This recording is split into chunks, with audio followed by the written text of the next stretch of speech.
When the instruments are used for extracting teeth, they will eventually get blunt on the sharp and cutting edges.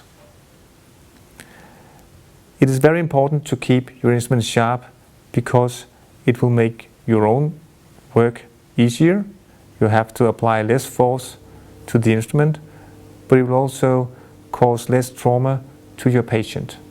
So for your patient and for your own comfort, you should keep your instruments sharp at all times.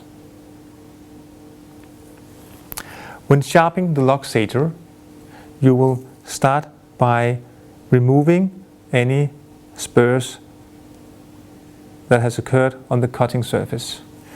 You use a sharpening stone and you remove spurs from the concave side of your instruments, where you use strokes away from the cutting surface. And you can actually feel the tip of your finger that you have removed all spurs.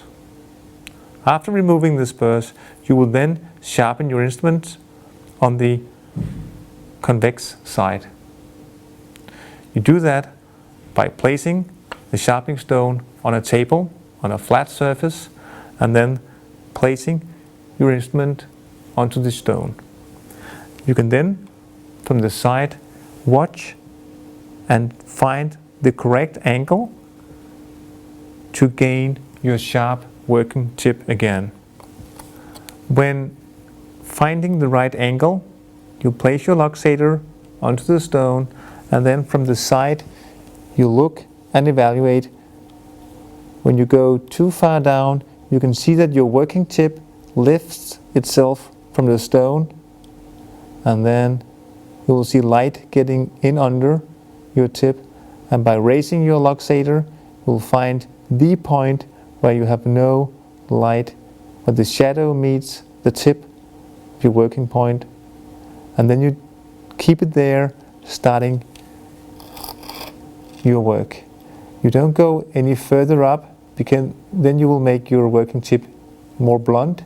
So you go as far down as you can until you see the tip raising from the stone and light getting in under your working tip.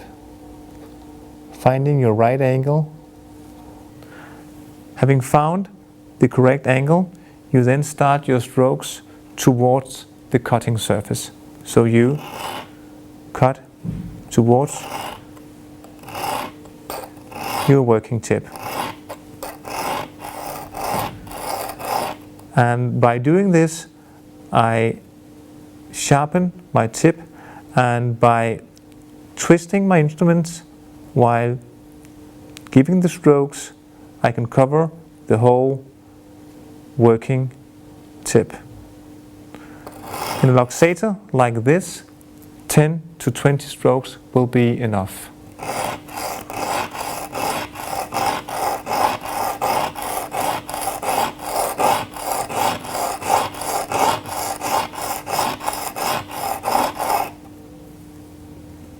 Preferably, instruments should be sharpened after each use.